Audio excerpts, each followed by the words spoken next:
Ahead on OC News, we are getting closer to calling the presidential election. We'll have the very latest on battleground states where it's too close to call. All eyes are on Georgia and Nevada. How soon will those states declare the winner in the presidential race? Record numbers turned out at the polls. We break down the numbers to get an idea of who cast a ballot this election. The first transgender person to be elected to a state senate. All this and so much more. Our special election edition of OC News starts right now.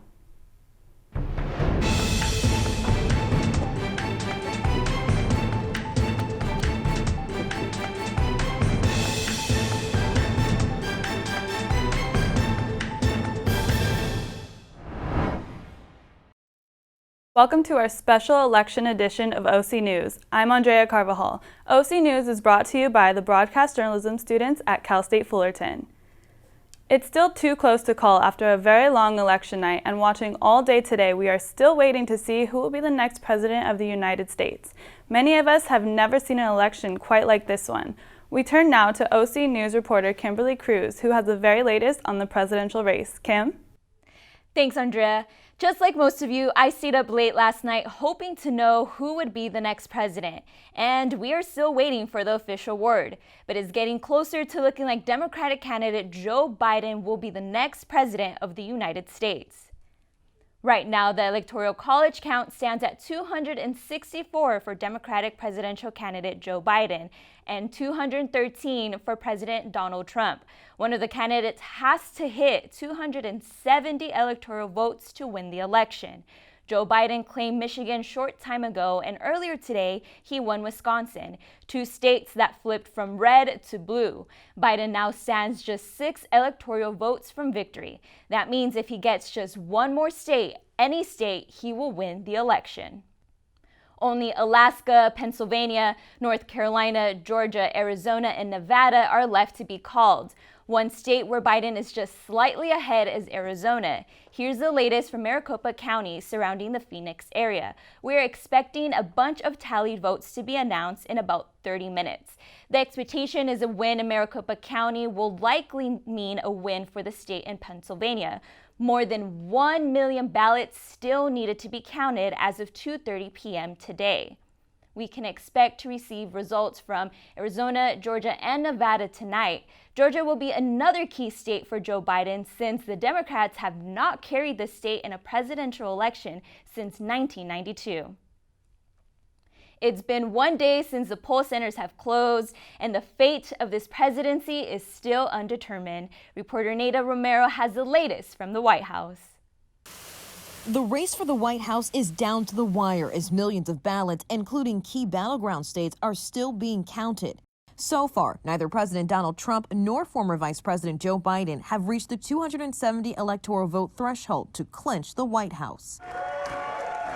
But in a stunning move, President Donald Trump baselessly and prematurely declared victory.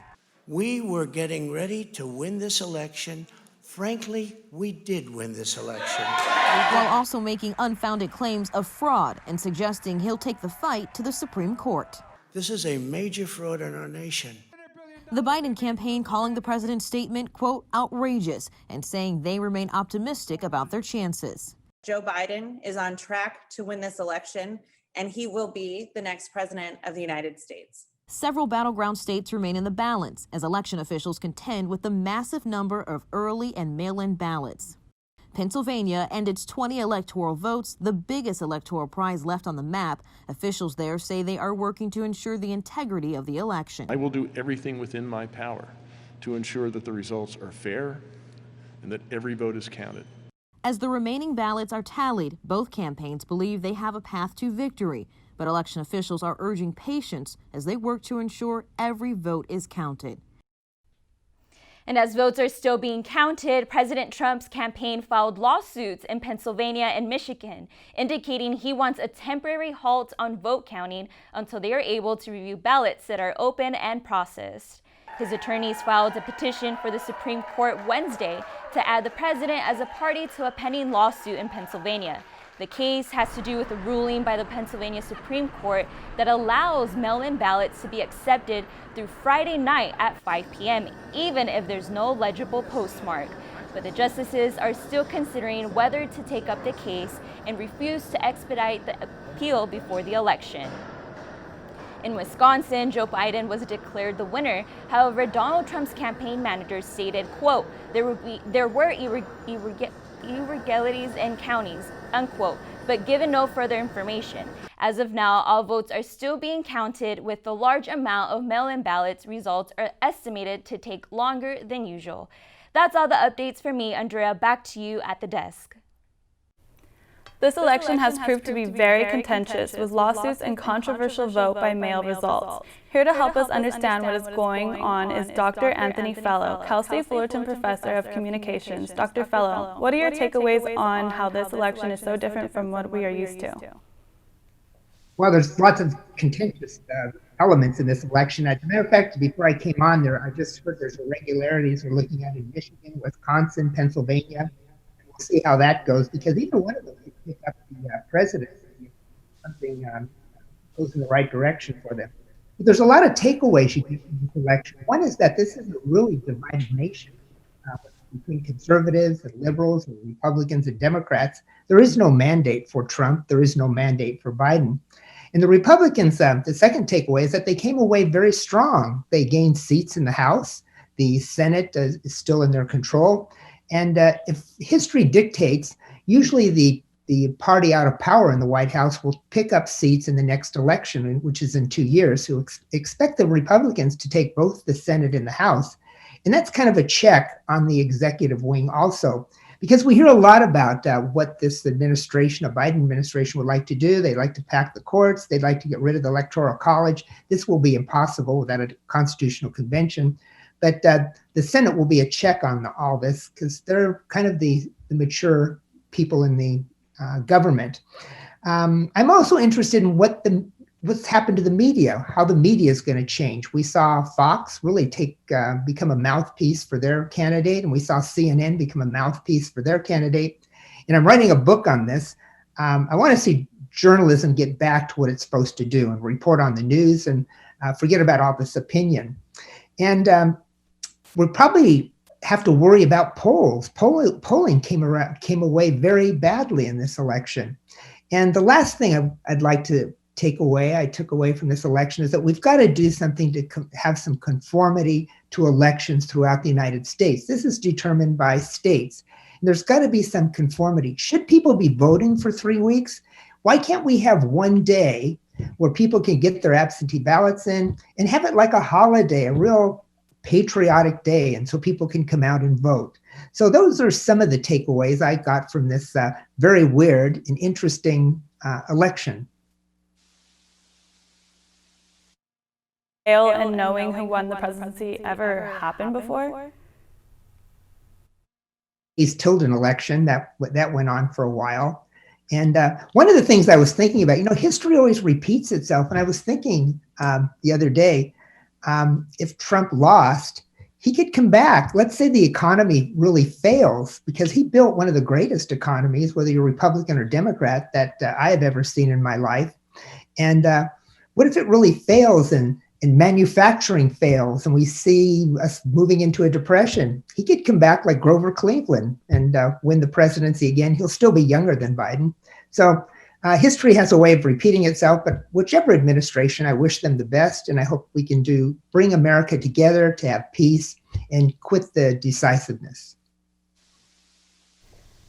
And President Trump has claimed that he plans to go to the Supreme Court to try to stop continued ballot counting in Pennsylvania. Do his issues with that election process have any legal standing to your knowledge? Yes, Sekulow, his attorney, is at the Supreme Court. He's been very successful at the Supreme Court. But vote tampering is a very serious offense. And in this election, we found ballots in ditches. We had a mailman, it was reported, took a group of ballots home with him that were already filled out. And so if there are irregularities, they have to be checked. For me, the most sacred thing in a democracy, the most sacred activity is to vote. And we've got to find some ways in this country to get back to that, to make sure the right people are voting, who should be voting. But this mass balloting of sending out ballots does not work. And we've seen in history, particularly, I can go back to the Kennedy-Nixon elections. And we still debate whether Kennedy won. There was a lot of dead people voting in Chicago. Who do you believe will win the presidency?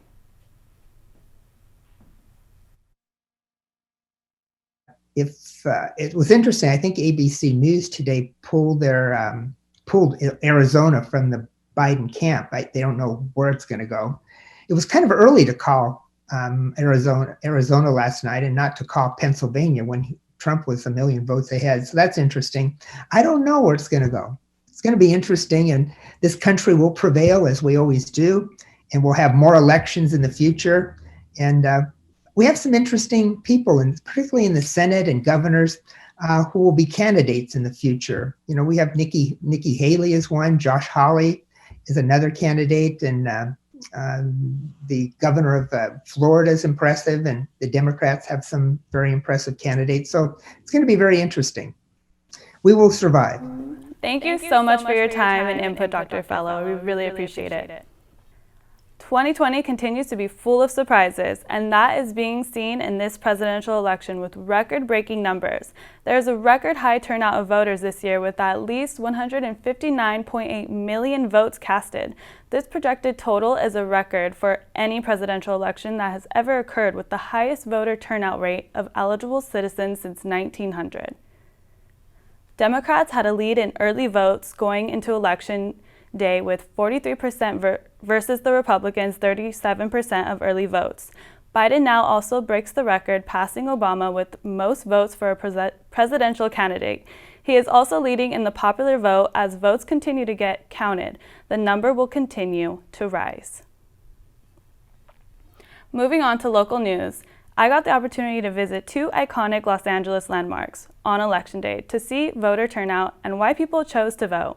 There's a whole new way to vote when polling centers opened up in all major sporting stadiums and many other LA landmarks. Election officials are going big this year, taking over popular places that had to go dark due to the pandemic. Doors opened at Dodger Stadium and Staples Center from October 30th till November 3rd. There were over 700 voting centers around LA County, opened on Election Day. They welcome California residents to cast their ballots in a memorable place. In-person voting has ran smooth at all locations. Outside Staples Center was Black Lives Matter Los Angeles, helping voters get to the polls. This election is about justice for the families and police accountability. And so we got people on the phones calling. We've been walking door to door, and we've got billboards up. We are doing everything we can to educate, engage, and move people to the polls. Like Staples Center, the Dodger Stadium had many encouraging people outside helping voters, even dogs. Dodger Stadium was the first Major League Baseball ballpark to be used as a voting center. First-time voters and even new citizens came out to vote. Well, for one, my voice is able to be heard. I'm not American, I'm a new American, so this is very different to be able to have my voice heard. All the way up till Election Day, nothing was stopping California residents from doing their part and voting. The Staples Center, Dodger Stadium, the Forum, and many more have opened their doors during a pandemic just for people to mail in their ballots and cast their votes during Election Day. All you gotta do is wear your mask, color coordinate, and sanitize your hands. I'm Andrea Carvajal reporting for OC News. There was a huge voter turnout in Los Angeles County with millions of residents mailing and voting in person. Now with record-breaking voter turnout, there is a question of who is voting. Let's break it down for you. Biden led in votes from independents and moderates, first-time voters, and voters between the ages of 18 to 29. This means Biden has a huge advantage with youth votes, new citizens, and those considered liberal. Trump led among most white voters, military votes, and a close margin on senior votes. This means that though the senior vote is a close percentage, Trump took hold of the majority. Latinos also made a huge appearance at the ballots, but the percentages show more Latino voters support Trump in 2020 than 2016, but young Americans still favor Biden. Coming up after the break, see how CSUF took their part in this year's presidential election. An election 2020 has been breaking barriers. See what state has now elected the youngest member of Congress and what he had to say on his big night.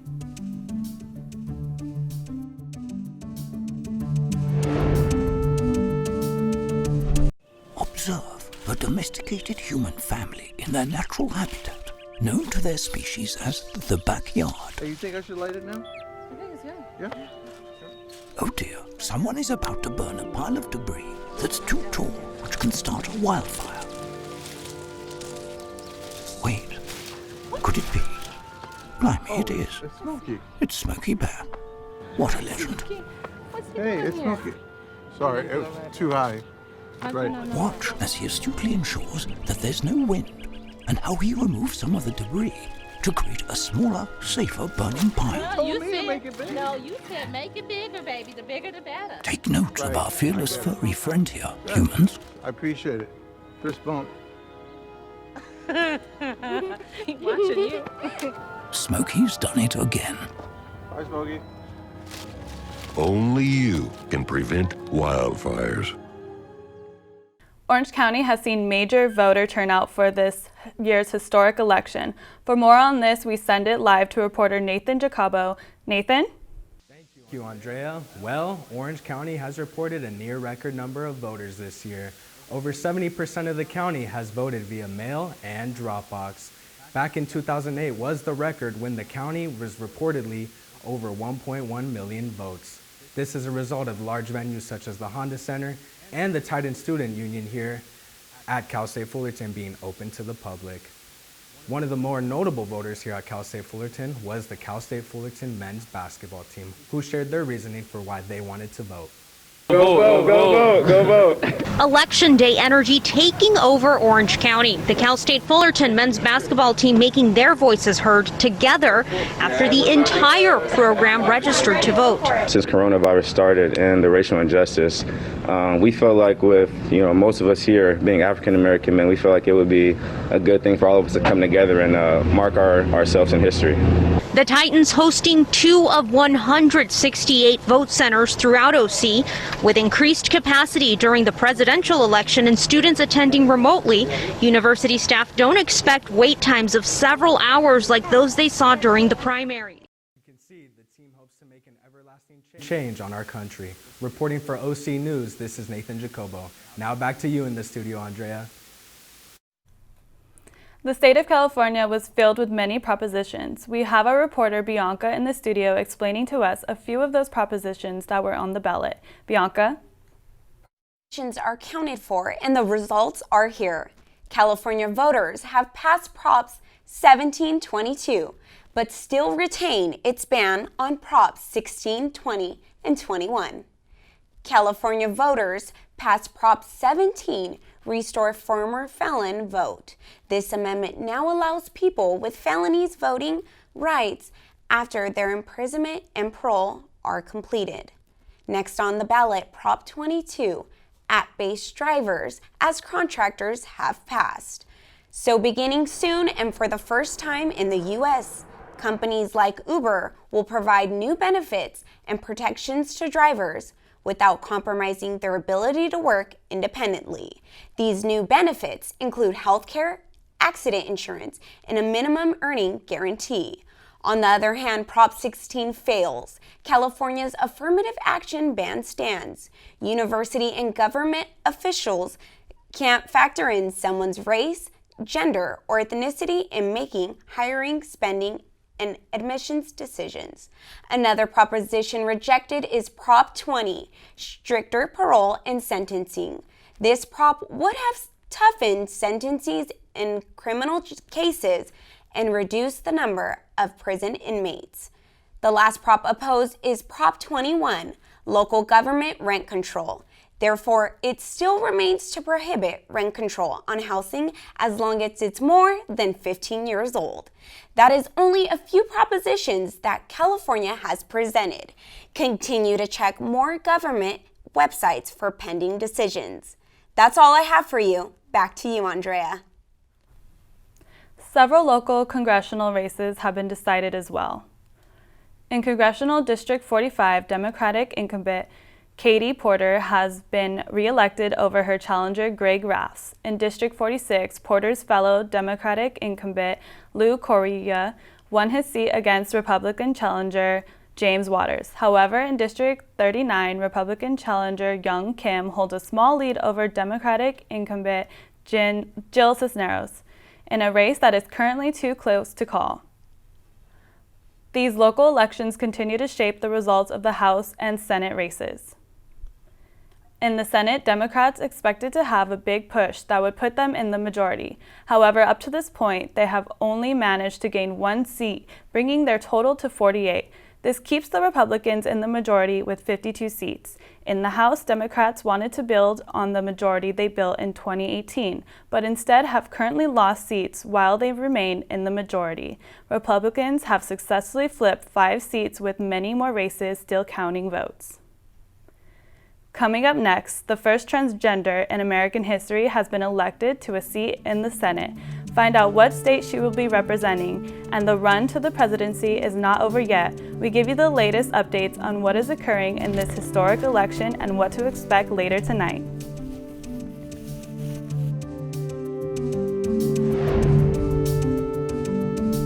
You could be spreading the coronavirus without realizing you have it, so do your part and stay home. It's important to limit in-person interaction with anyone outside of your immediate household, but phone and video chat are safe ways to connect. It's also important to limit social gatherings. If you need essential items like food and medicine, try using a delivery service. If you must leave your house for essential items, or if you want to take a walk for exercise, make sure to wear a cloth face covering. Stay at least 6 feet away from other people. Try not to frequently touch surfaces like light signals, street signs, or benches. And wash your hands with soap and water for at least 20 seconds as often as possible. This advice applies to people of any age, including teens and younger adults.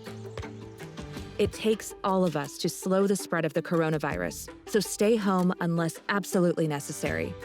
Visit Coronavirus.gov for the latest information. The presidential election 2020 has been giving us many unusual obstacles due to the pandemic. A North Dakota Republican died last month after a battle with COVID-19 and still was elected to a seat in the state legislature. David Andal, a businessman and rancher, died on October 5th, but yet he still appeared on the ballot with 3 other candidates and won the state seat with 36% of the votes. The state Republican Party will be appointing a representative to fill in his vacant seat. 25-year-old Madison Hawthorne. When I'm elected this November, I'll be the youngest member of Congress in over 200 years. Yeah. And if you don't think 25-year-old Madison Hawthorne, the Republican winner of North Carolina's 11th congressional district, became the youngest representative of Congress in modern history. McBride became the first openly transgender senator to win in United States history. My name is Sarah McBride, and I am a proud transgender American. As well as becoming the first transgender elected official in Delaware, beating Republican candidate Steve Washington. Her campaign called for affordable health care, improvising school funding, and increasing the minimum wage. That's going to do it for us tonight. I'm Andrea Carvajal from all of us here at OC News. Good night.